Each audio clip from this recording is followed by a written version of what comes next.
Welcome to this podcast.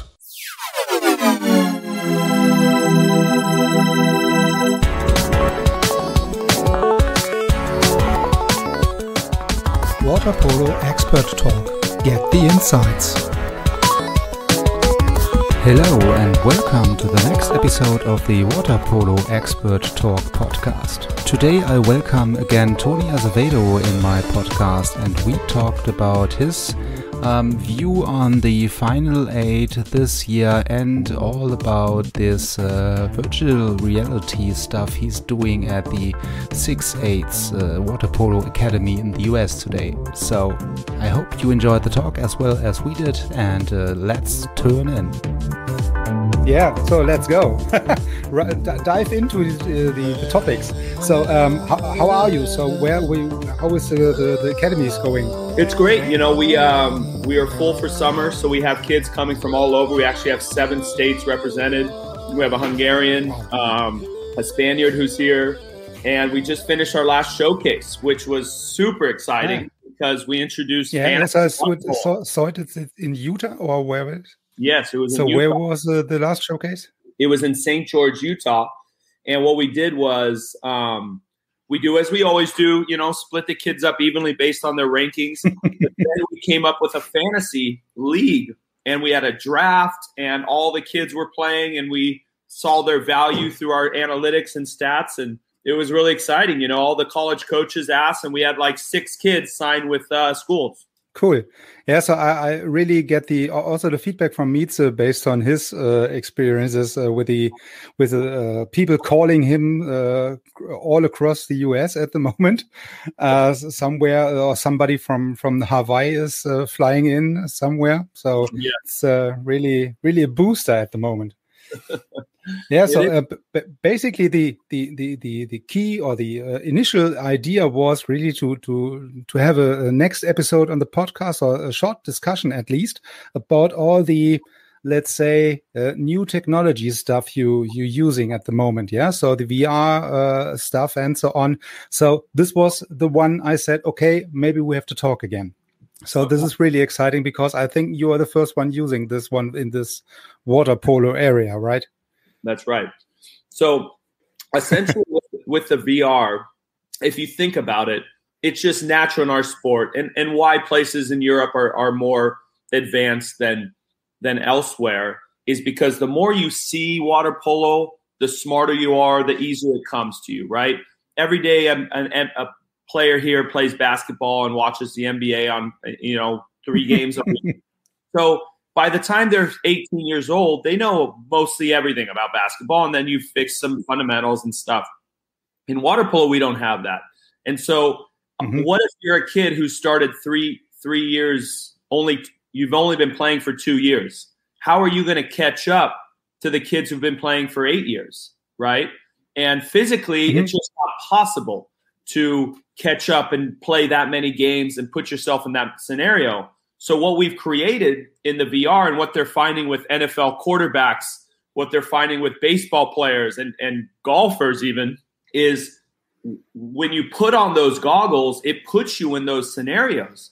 And you go over and over. And within a span of 10 minutes, you can teach yourself exactly where you should have been looking, where you should have moved, what should have happened, like you spent 3 hours of training, right?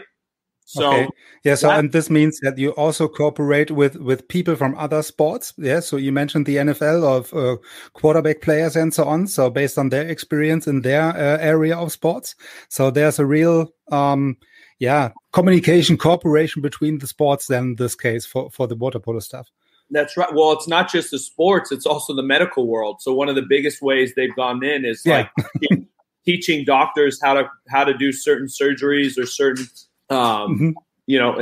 Whatever, certain things first in the VR before, so that instead of training for, months at a time, they can sit there and do everything and see it all firsthand. And I've had kids here, and it's funny because a lot of the kids we get are outside of California. So their IQ is, their water polo IQ is not the highest, they came from Oregon or they came from So some of these simple things is tough for them. But once I get them in the VR and I ask them all, I said, be honest with me. Like, same in the water. If you don't think you're getting out, like, let's talk about it. If you don't like it, like, don't do it. I want to know. Every single one finishes and goes, that was amazing. I learned so much. I can't believe I was there. And then they watch themselves now. We can also film them. And they go, oh, my God, I look terrible. And I'm like, I've been telling you that the whole time. Now you get to see how terrible you look. Yeah, so it's a beneficial situation for both parties in this case. Yeah, for you as a coach and also for the player saying, okay, maybe the coach is right and I have to go left way and not right way. That's right. And it is something fun. I think in our sport, we have to think forward, right? These kids, they're getting more technologically savvy. They're on iPads all day. They're on phones. They're using VR on their own. Well, why don't we adapt? And why don't we create, a VR water polo program, which we've created? Why don't we create more analytics so that these kids can start tracking their stats and using numbers to help them get to the next level? Because you know what? Water polo in the 80s is not water polo in 2021, and it's not going to be in the next 10 years. So we got to think ahead. Yeah. So, and this sounds like that you are really developed this for your academy then from the very beginning and very start. Yeah. So maybe you can tell us a little bit about the process of developing the VR environment. Yeah. So basically, there's two ways, right, that we work with the VR. One at our academy, which is kind of a specialized version where we film our athletes doing 6-on-5, front court, whatever. We have a VR camera on the head of the athletes and in behind the goal. And then we go and walk through what was happening and ask them, why did you do that?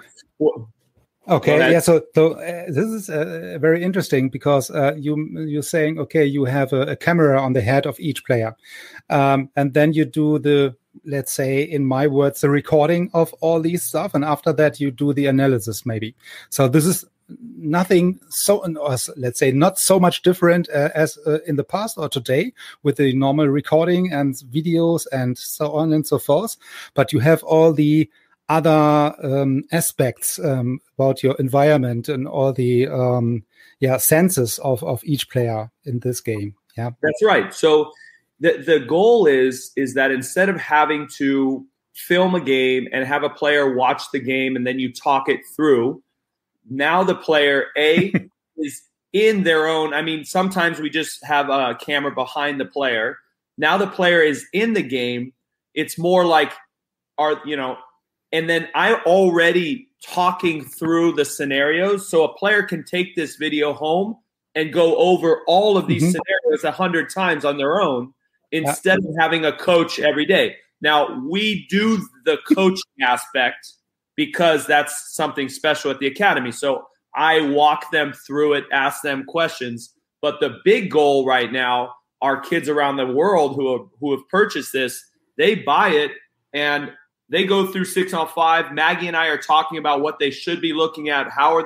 Why are they moving? Look here. And now without a coach, you could be in the middle of Minnesota or middle of somewhere, no water polo, and you are getting smarter and smarter and smarter every day.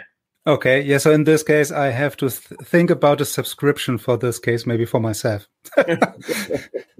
Yes, to be a little bit smarter and to have the own experience with the VR goggles then.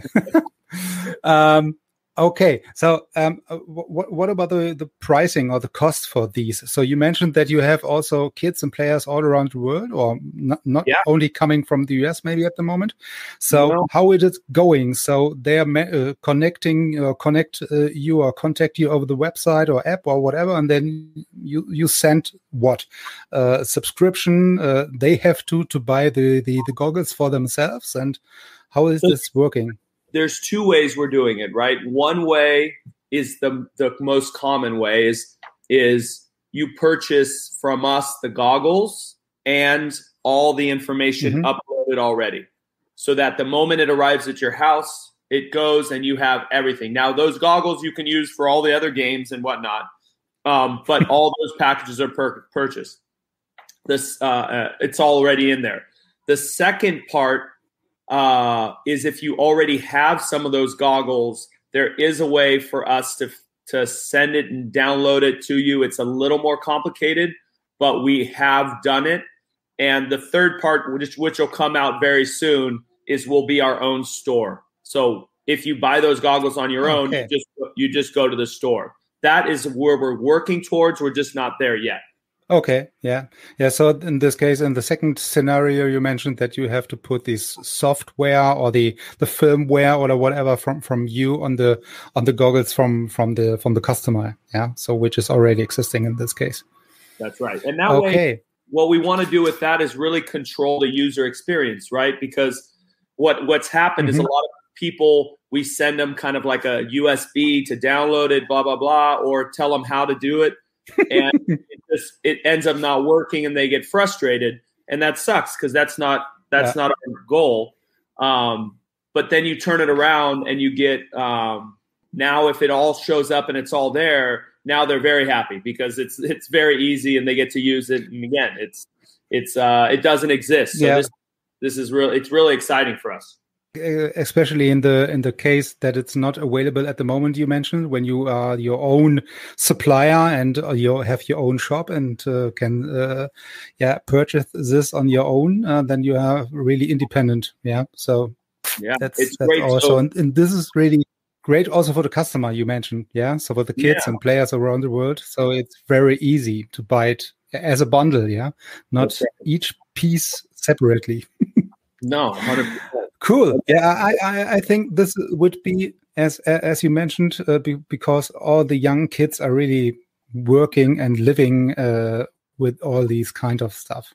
And when we are not really adapt our sports to this one, it's not really easy then in the future. No, I think, right now, the Miami Dolphins just signed a contract to use it. And it's really interesting how football's using it. And it's kind of changed my perspective a little bit. I like the perspective of going through scenarios and talking it out, but football's also using it in a very basic model to teach athletes, hey, this is the positions of football. This is the basic movements.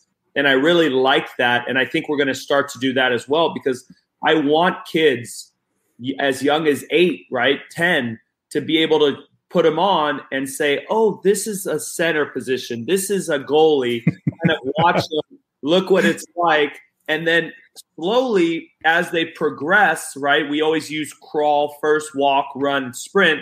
They can eventually push themselves on the VR to be as knowledgeable as maybe some of the older athletes. And that'd be really exciting. Yeah. So in this case, you have only, they come to you or to any club, let's say, with a minimum level of water polo skills. So you are able to teach the basics via the VR stuff and so on. And you have then after that only working on the specifics and enhancements of these basic skills. That's right. And something else that's interesting that like Miami Dolphins do is, every football program, just like every water polo program, they have their own style, right? So when you come play for, Stanford, there's a style and there's plays at Stanford. If you go play for UCLA, there's styles and plays. So what we're telling all these colleges as well, it'd be so valuable if the recruits, before you show up to the first day of practice, you've had a month of all of their so now you know everything. So a coach doesn't have to waste a month teaching you, hey, we don't do that. This is play B. This is play C, whatever it is. Right? Yeah. So you are able to, let's say, provide the playbook in upfront. Yeah. So before the season or the practice is starting, then. That's right.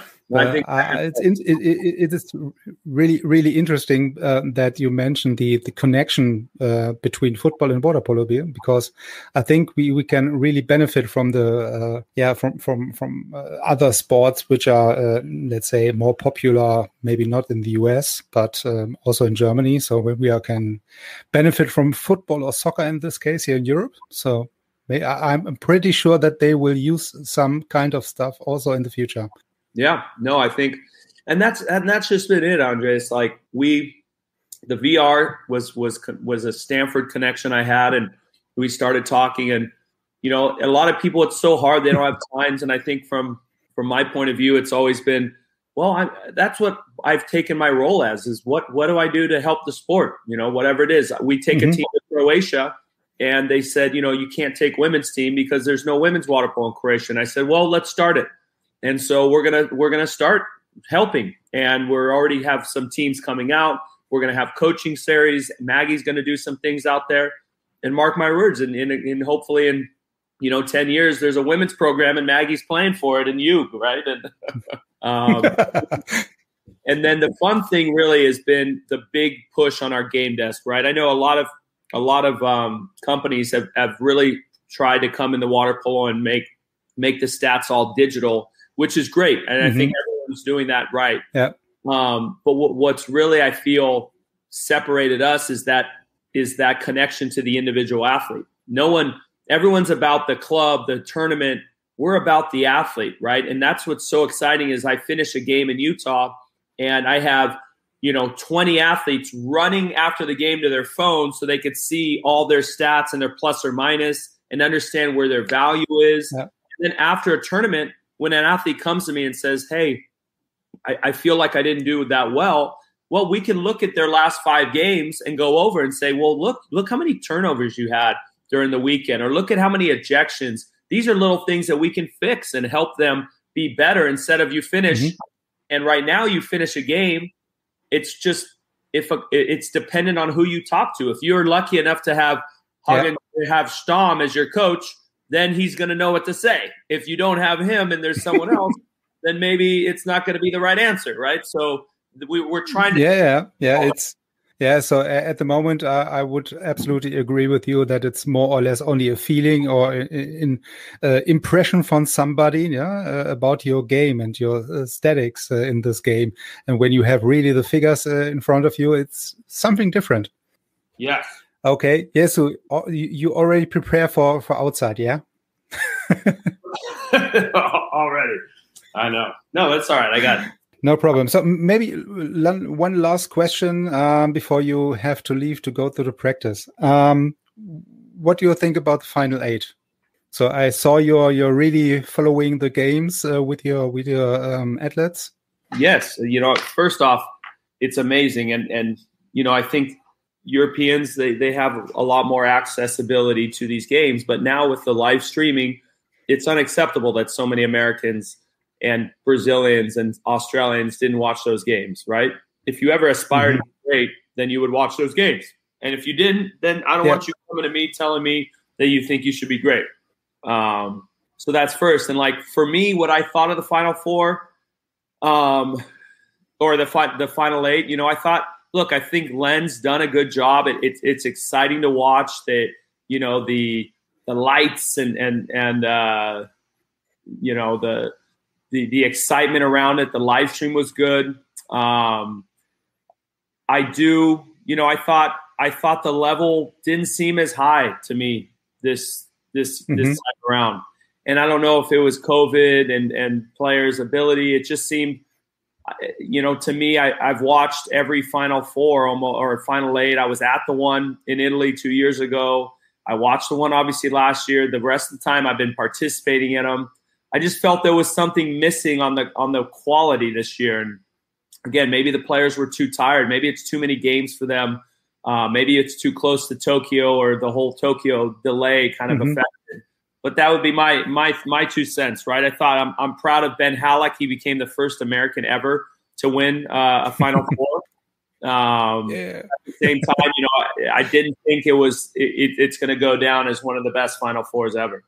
Yeah, absolutely. Yeah, so I think I have quite the same impression about or at least about the whole tournament, the Final 8 tournament. That's, but I guess I would say this is based on the situation before the tournament, before the Final 8, all the weeks and months before regarding COVID and so on. So I think this is really the reason for maybe that it's not on the highest level this year, or was not on the highest level this year. And then the last thing I'll say, and then I do have to go, is I'm disappointed that it's in Serbia. I just don't understand that, right? I don't understand how if we're trying to grow the sport, we keep these tournaments in the areas where the sport's the biggest and strongest, right? Now, if you always, every other year, you want to go back to a Serbia and Italy, a Spain, do it.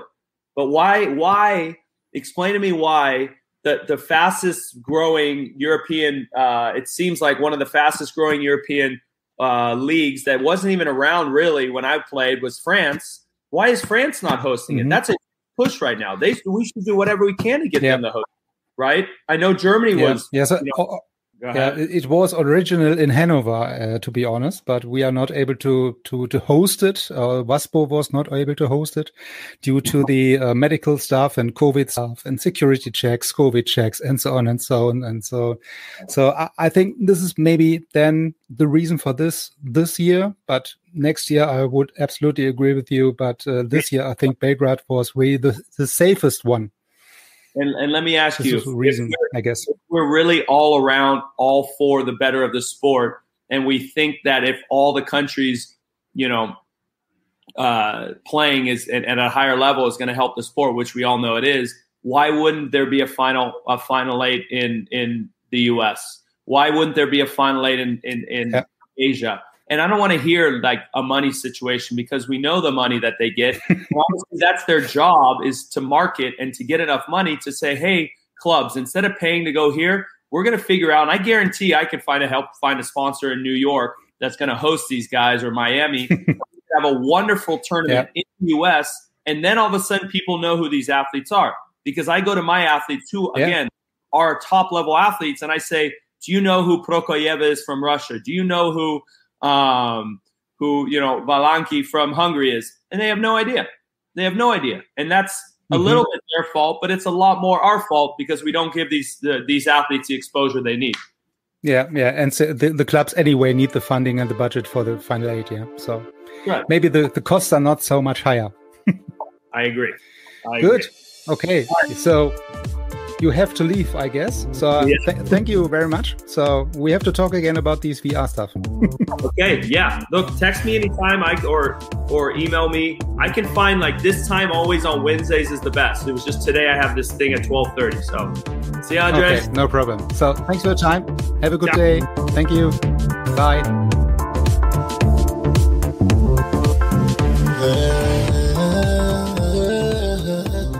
So thank you for tuning in and listening to this podcast episode again. I hope you enjoyed the discussion, and I'm happy to welcome you also next week or in the next episode of the podcast. And until this next episode of the podcast, I'm happy to welcome you on Facebook, on our Facebook fan page. So I wish you all the best. So stay tuned for the next episode. Show me things I've never seen. Gonna be hard, 'cause I've seen everything. Surprise me.